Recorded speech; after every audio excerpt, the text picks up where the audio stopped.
Estudo sobre o Evangelho de Lucas, parte 88, dia 21 de outubro de 2023.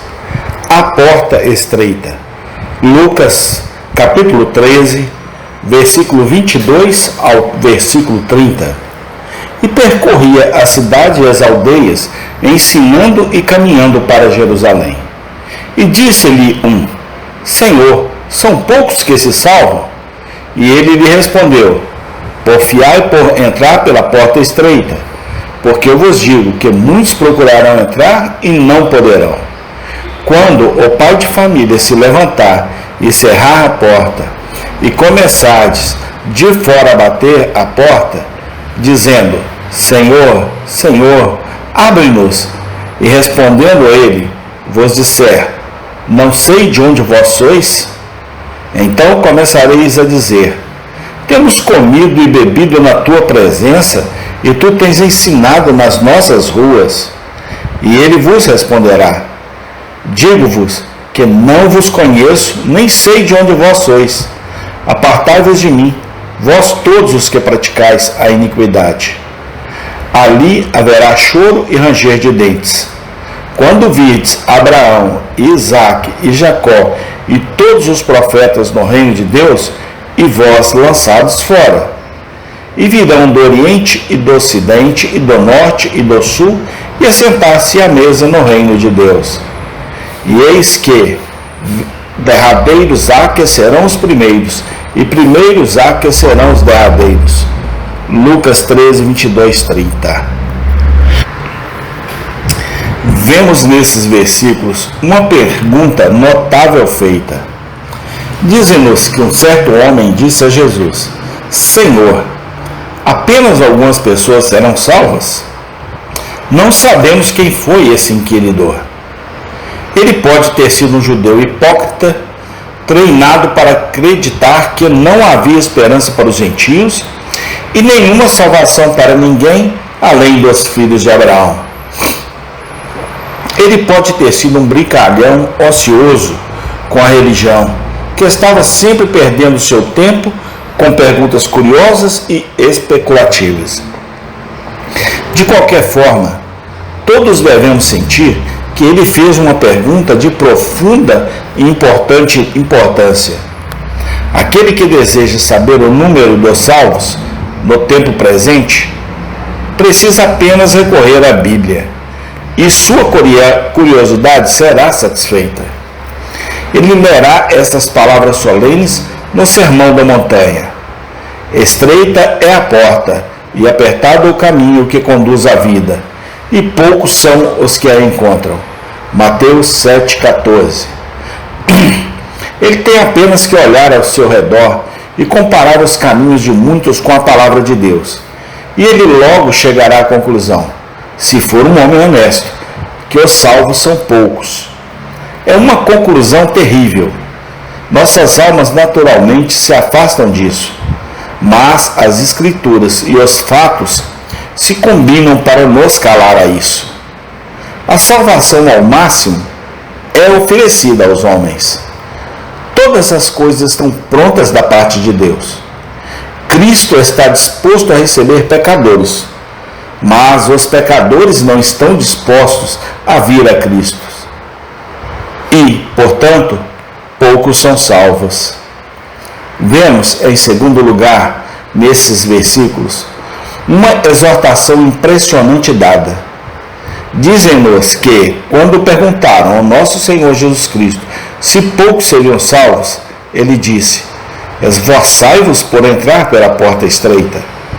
Ele dirigiu essas palavras a toda a companhia de seus ouvintes. Ele achou imprudente satisfazer a curiosidade de seu questionador com uma resposta direta. Ele preferiu insistir nele e em todos ao seu redor seu próprio dever imediato. Ao cuidar de suas próprias almas, eles logo encontrariam a resposta para a pergunta. Ao se esforçarem para entrar pela porta estreita, eles logo veriam se os salvos eram muitos ou poucos.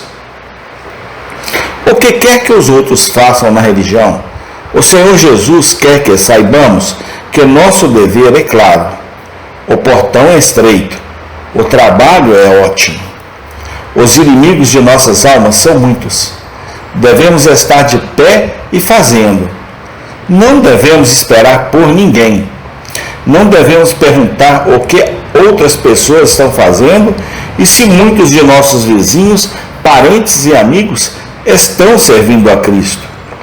A incredulidade e a indecisão dos outros não serão desculpa para nós no último dia. Nunca devemos seguir uma multidão para fazer o mal. Se formos para o céu sozinhos, devemos resolver que, pela graça de Deus, iremos. Quer tenhamos muitos conosco ou poucos, o comando diante de nós é claro. Esforce-se para entrar. O que quer que os outros pensem na religião, o Senhor Jesus quer que saibamos que somos responsáveis pelo esforço. Não devemos ficar parados no pecado e no mundanismo, esperando a graça de Deus. Não devemos continuar em nossa maldade, abrigando-nos sob o vão argumento de que não podemos fazer nada até que Deus nos atraia. Devemos nos aproximar dele no uso dos meios da graça. Como podemos fazê-lo? É uma questão com a qual não temos nada a ver. É na obediência que o nó será desatado. O comando é expresso e inconfundível. Esforce-se para entrar. Vemos, em terceiro lugar, nesses versículos, um dia de terrível solenidade descrito. Somos informados de um tempo em que o dono da casa se levantará e fechará a porta. Somos informados de um tempo em que alguns se assentarão no reino de Deus e outros serão excluídos para sempre. Não pode haver dúvida sobre o significado dessas palavras. Eles descrevem a segunda vinda de Cristo e o dia do julgamento. Um dia está chegando na terra, quando a paciência de Deus para com os pecadores terá um fim.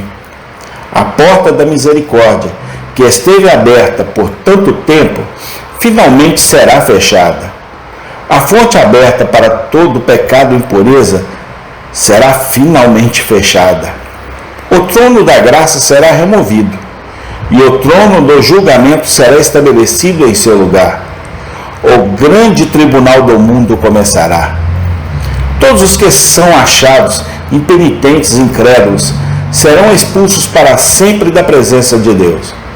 Os homens descobrirão que existe algo como a ira do Cordeiro. Apocalipse 6,16. Está chegando o dia em que os crentes em Cristo receberão uma recompensa completa. O mestre da grande casa no céu reunirá seus servos e dará uma coroa de glória imperecível a cada um deles. Eles se sentarão com Abraão, Isaque e Jacó, e descansarão para sempre da guerra e do trabalho. Eles serão eternamente encerrados com Cristo e santos e anjos no reino dos céus. O pecado e a morte e a tristeza e o mundo e o diabo serão eternamente excluídos. Os homens e mulheres verão finalmente que, para aquele que semeia justiça, há uma recompensa certa. Provérbios 11:18. Vemos, por último, nesses versículos, uma profecia que sonda o coração entregue. Nosso Senhor nos diz que no dia de sua segunda vinda, muitos procurarão entrar pela porta estreita e não poderão. Eles baterão a porta dizendo: Senhor, Senhor, abre-nos, mas não encontrará admissão. Eles até suplicarão fervorosamente que comeram e beberam na presença de Cristo e que Ele ensinou em suas ruas, mas seu apelo será inútil. Eles receberão uma resposta solene: não os conheço. Afastem-se de mim todos os que praticam o mal. Profissão religiosa e conhecimento formal de Cristo não salvarão ninguém que tenha servido ao pecado e ao mundo. Há algo particularmente impressionante na linguagem de Nosso Senhor nesta profecia.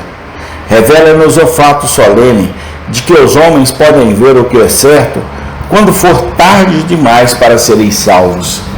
Chegará um tempo que muitos se arrependerão tarde demais e acreditarão tarde demais. Eles se lamentarão pelo pecado tarde demais e começarão a orar tarde demais. Eles ficarão ansiosos pela salvação tarde demais e ansiarão pelo céu tarde demais. Milhares acordarão no mundo eterno e serão convencidos de verdades que na terra eles se recusaram a acreditar. A terra é o único lugar na criação de Deus onde existe alguma infidelidade. O próprio inferno nada mais é do que a verdade conhecida tarde demais. A lembrança dessa passagem deve nos ajudar a fazer uma estimativa correta das coisas ao nosso redor. Dinheiro, prazer, posição e grandeza ocupam o primeiro lugar agora no mundo. Orar, crer, viver santo e familiarizar-se com Cristo são desprezados, ridicularizados e considerados muitos baratos. Mas há uma mudança drástica chegando um dia. Os últimos serão os primeiros e os primeiros os últimos. Para essa mudança, estejamos preparados. E agora perguntemos-nos se estamos entre os muitos ou entre os poucos. Sabemos alguma coisa sobre lutar e guerrear contra o pecado, o mundo e o diabo? Estamos prontos para a vinda do Mestre para fechar a porta? O homem que pode responder satisfatoriamente a essas perguntas é um verdadeiro cristão. Amém. Tem continuação. Obrigado, Deus, por mais um dia que o Senhor nos permite fazer este estudo. Muito obrigado, Deus, porque toda honra e glória é somente dada a Ti, ó Senhor Jesus Cristo. Amém.